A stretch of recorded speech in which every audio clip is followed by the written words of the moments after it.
to another edition of Bama and Bourbon with Alabama's Aaron Suttles. I'm Lance Tubb from the next round. This is Roll Tide Pods. Like, subscribe right here on Disrupt the Media.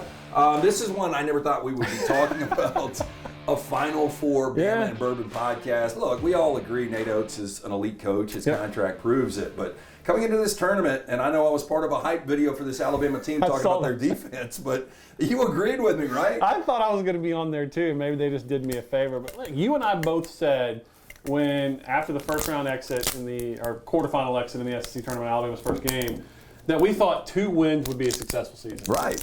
And I thought based on the draw, they could get 2 wins. They got 2 wins, and here we are. They got 4 wins now. They're sitting in the program's first ever Final Four. I agree with you.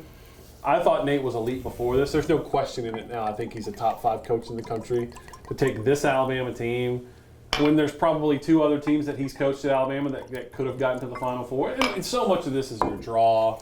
No doubt. I mean, last year's team, we thought they were Final Four team. I had won the national championship. I just thought they were that good of a team. Cheers, by the way. Yeah. Hadn't seen you in a couple of weeks. But it's just remarkable how this has gone. The fact that they beat North Carolina when Mark Sears scores 4 points in the second half, that Nick Pringle gets a heel injury against Armando Bacot and still plays well, and then Grant Nelson goes nuclear for a half. I mean, they've had so many things that fell right, and then they had Jaron Stevenson against Clemson. The Grant Nelson game, the Jaron Stevenson game, who is potentially next for the Saturday marquee matchup, primetime against UConn. We'll get to that at Spam and Bourbon, brought to you by our friends at the Beverage Place, Pink Package. We are sampling Bowman Brothers. I've heard about this. You've had it. Yeah, it's really good. It is really good. I just had that first set. That's really good. So the packaging is pretty neat. It's almost got a Woodford look to it. Almost an Elijah Craig / Woodford. You got some Frontier people in the shadow in the back. I'm going to tell you who those Frontier people. They're actually militia. Okay.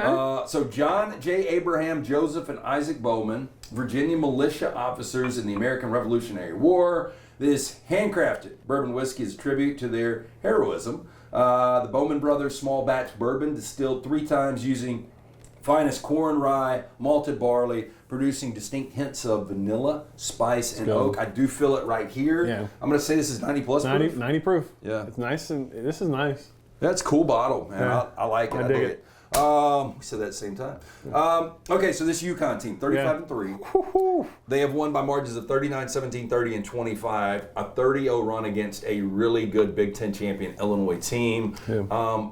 I've said this. I don't know if you agree. I think getting them in the semifinals is your best opportunity at possibly winning a national championship, because I think Nate will be able. They've got so many guys that can score the basketball. Alabama does, and their spacing is so good. You know, Klingon is the guy that you can't match up with, but really, outside of Zach Edey, who can match up with him? Yeah. And I've got a feeling that Nate can find a way to attack him, and if Alabama's hitting their shots, as a 12-point underdog, I think they got a shot. The thing that really worries you, other than just their roster and how tough they are, because they are physically tough. And if you remember, Alabama played them last year with Alabama's greatest team ever, just in terms of how they played, and dominated Alabama. That game was not close last year, and Alabama was never really in that game, really. The fact that Hurley knows Nate, I mean, they came up together. He knows him. Him and his brother gave Nate sort of his shot from high school into the college game. So that worries me a little bit. The one thing that you hope for is that they're so focused on repeating that they take Alabama for granted. Well, and you also hope that in their 4 tournament games, they've been up 30-plus in all 4 of them. And they haven't had a tight game. So if Bama starts hitting threes, outside of UConn, every fan base is going to be pulling for Alabama in this. And if it gets a little tight, and, UConn hadn't been in that situation. Yeah, and I saw a great thread yesterday. I want to give credit. I think it was Jordan Harper. He's a big Alabama basketball fan, and he studies analytics. And he compared the teams that gave UConn the most trouble and the teams that they lost to. Seton Hall, Creighton, and Kansas in Fog Island. He said Creighton, he compared those teams to Alabama's style of play. None of them really were apples to apples. Yeah, I mean, Creighton's got a legit 7-footer in Kalkbrenner, but they play Alabama's high up tempo, and they hit threes when they beat them. Right, and they beat them, I think, by 17. Oh, crushed them in Omaha. So it was, but I think they hit like 16 or 17 threes. They did, and that's the recipe, right? That's Alabama's recipe. And can we just talk for a second about Mark Sears? I mean, we've given Grant Nelson his credit. Obviously, nuts in the second half versus North Carolina. We talk about Jaron Stevenson, 19 points in the Elite Eight. But Mark Sears has been the constant.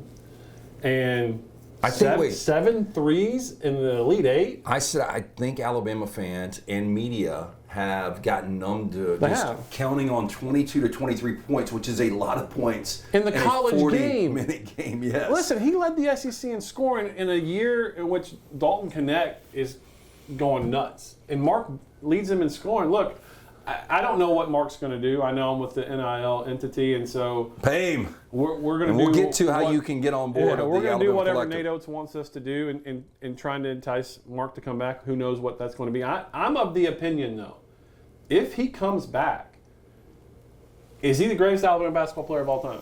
I'm not talking about transitioning to the pros. I'm talking about what he did in college. Yeah, production-wise. Yeah, I mean, talent-wise, guys like Robert Horry and Derek McKee and obviously Brandon Miller. And Gerald Wallace. But as far as what they have meant production to the program, I think you can start to make that argument. And look, and I said this, if they are able to upset UConn and then maybe upset a Purdue, I think you could say that he has had the greatest season in Alabama history. He's an All-American. Yeah. He would be a national champion. Single season points leader. He broke Reggie King's record.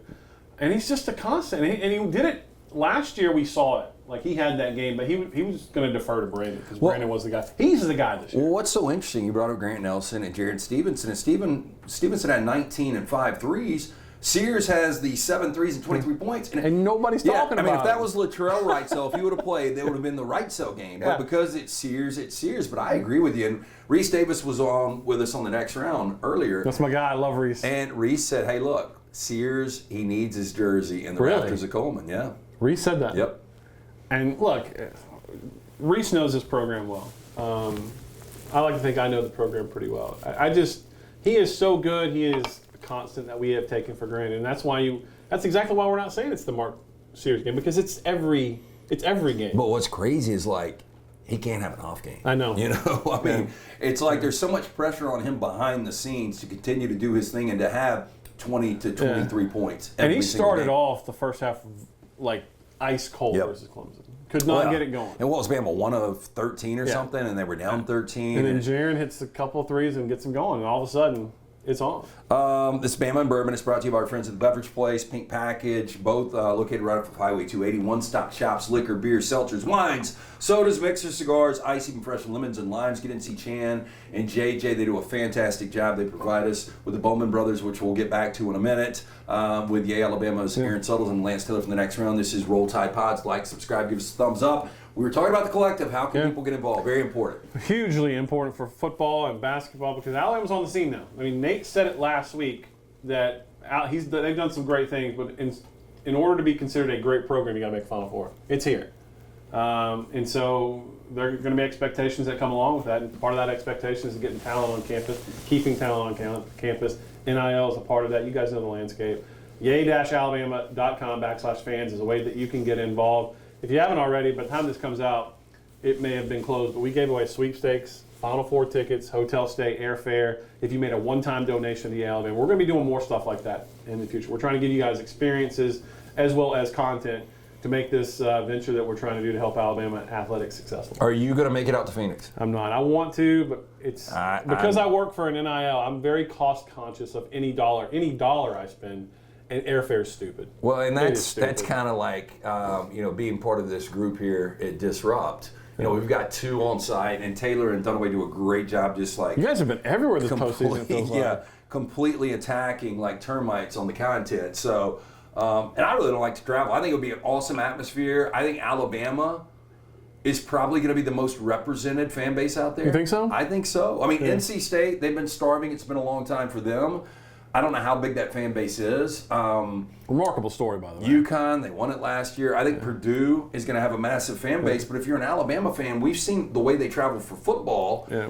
And I even think you've got 2 segments. I don't know if you'll agree with this. You've got 100% of the Alabama football fan base that's all in. And then you've got like a big, like, diehard Alabama basketball fan base. But it's not nearly what you get with football. No, and it gets overshadowed. But I think you're going to have some of that carryover from football that are just like, we want to support the program, we want to be a part of this. Yeah, and look, I think there's a lot of people that waited a long time. And I wrote something about this for Alabama this week. The thing about the great coaches, C.M. Newton, Went, the great players that never got this opportunity, like truly Reggie King, Leon Douglas, Irwin Dudley, Mo Williams. I mean, Trevor Rell, great players that never got this far. Well, it feels like they are part of this. It's so difficult. It feels like they're part of it. Yeah, it really does. And we had Richard Hendricks on earlier this week, and said, and Antoine Petway, and guys that were really emotional because they really believe in the product, they really believe in the program, and you wonder with NIL, are you going to continue to have those guys moving forward that can really buy into the program? It's tough. I mean, I saw a tweet from Javon Quinterly over him supporting Alabama, and you just think you should have been a part of this. I know, but I don't know where he fits in this game. I don't know if that messes up the chemistry. So it was the way it's supposed to be. But you think about all the greats, and man, my former colleague Cecil Hurt would have loved this. And you just think of all the people and there's a pocket. You mentioned it. Alabama's got strong basketball support. It gets way overshadowed because of the behemoth that Alabama football is, but there are a lot of people that care a lot. I'll tell you where some Alabama pressure basketball shifts now. There's only 4 teams in the SEC that have not been to a Final Four. When Oklahoma and Texas come in, both have been there. But Vanderbilt, Ole Miss. Okay, let me guess. Vanderbilt, Ole Miss, Missouri. I know Mississippi State's been there. I know South Carolina's been there. And there's only one more. You got 3, and this one is like a really... Tennessee. Yeah. When I heard that, I could not believe it. I know. If I'm a Tennessee fan, and just based on the team they had this year, 2 years ago, they have been so good, and they just can't find their way there. And look, I think they had a very interesting officiated game against Purdue. Listen, I don't make my feelings toward the University of Tennessee hidden, but you cannot allow a 7'4" guy to turn with his elbows at, what is he? He's got to be close to 300, over 300 pounds. They're close to 300 he's 7'4". I think they list him at 290. So when he turns, if you hit someone in the chest, even though it's a basketball move, you just can't allow it because they're calling everything. Yeah. He didn't get his first foul until 10 minutes left. Well, and they're letting him literally camp in the paint. Yes. So, listen, you're never going to hear me cry foul for Tennessee. I like the fact that Alabama has one over on them in basketball. But that's tough to watch. And if you're a Tennessee fan, it's just what do we got to do? Right, and not only, if they win that game against Purdue right now is a 9-point favorite over NC State, they would be like a 7-point favorite. You would feel like Tennessee's going to be playing on Monday night. Tennessee's had a great basketball team. Yeah, and you feel bad for Rick Barnes because, how many more years is he going to have like this? It's Bama and Bourbon with Yay Alabama's Aaron Suttles. I'm Lance Taylor from the Next Round. Like, subscribe. If you like bourbon, you like Alabama athletics, you're going to like this podcast, hopefully. But tell your friends. Yeah, we're doing the Bowman Brothers. Again, a Pioneer Spirit, Virginia straight bourbon whiskey, 90 proof. We both approve. 3 brothers, John J., Joseph, and Isaac Bowman. So, are the guys that this is based on. It's really a good small batch. So before I left the house today, my wife turns to me and she goes, hey, can you tell Lance I want to do a Bama and Bubbles show? It's basically she wants to get together with the girls and do an in-between, between the ferns, sort of satirical show where they just drink Prosecco. I'm like, you just want to drink Prosecco. Because you can't talk Alabama. She can't talk Alabama. She goes, I'll just be sarcastic. You know what she could do? We could do it with maybe Emily Grace and Taylor Corn. And they could kind of host it, and she could just chill. She just wants to needle me. Yeah. She said her first question to me would be... She wants free bottles of Prosecco, right? I don't blame her. But she said, I'd ask you a question like, who's the starting point guard for the football team going to be this year? Just to see my reaction. Yeah. Just cringing. Yeah. Oh, I got, girlfriend, she has been the most basketball she's ever watched. And she's like, I just don't understand. What is the 3-second count again? And what is a double dribble? And I am explaining elementary basketball, but I give her a lot of credit. Hey, and look, we talked in my household. Look, I've always had the opinion that the female product, if it was worth watching, I'd watch it. Guess what I watched on Monday night? I did too. Because it was worth watching. I think it was phenomenal product. I cannot believe that chick is just incredible. She's great, and it was fun theater to watch. And you kind of had Black Hat with LSU and Kim Mulkey. It was great. That's what I say. It was theater. It was a story. And I think it's great for the women's game. But I think it'll be great this weekend too because you do what you need to do and you schedule around what you've got with the men's, and the way it's set up is Friday and Sunday. But you've got UConn, which is still a villain. Yeah. And they're Gino wears that hat greatly. He does. And then on the other side, you've got a South Carolina team that is still undefeated. They're just a machine. Yeah, and so I expect Sunday we will see South Carolina and Iowa. They're both double-digit favorites right now. My wife would always accuse me of being, sexist. Why don't you watch female sports? I'm like, in my opinion, if it's worth watching, I watch Serena Williams, who's an all-time great. I went out of my way to watch Caitlin Clark, and I said, see, I'll watch it when it's great. The problem is, can you replicate it? Okay, this is going to be a bad analogy, but you remember Demi Moore making the vase and ghost? Yeah. Like, I had to do that in arts and craft, like, way back, in middle school. And mine was like, it was terrible. I couldn't do it. And, like, all the guys in the class couldn't do it. But, when you watch college basketball, and this is going to sound like a shot, and maybe it is, it's just a completely different game from men to women's. Mm-hmm. But because of the storylines, because you have had women's greatness, I think it is a little more appealing. I really didn't think we'd talk women's basketball. I didn't think we'd be talking Final Four with Alabama. Here we are. Again, it's Bama and Bourbon. I don't know, is there any news we need to talk about? There's some rumors out there in the Alabama program, football-wise. I don't know if anything can be confirmed. I don't want to say any names unless you're comfortable, you're a lot closer to it than we are. I'll let Coach DeBoer talk about it. I think everyone knows who you're talking about in his status on the team. It's not for me to say. I will say But I'll just say this guy, I believe going into the season, if he's around, will be a preseason first, second, or third team All-American. Really? I really think that. How about that? And you hate losing Hale, who had the knee injury. Yeah. And who knows? We'll see how quickly. Obviously not talking about him. Yeah, right. Yeah. That's a complete. So, look, I think they feel pretty good. And one thing I will divulge to you, they were pretty strong running the football in the scrimmage.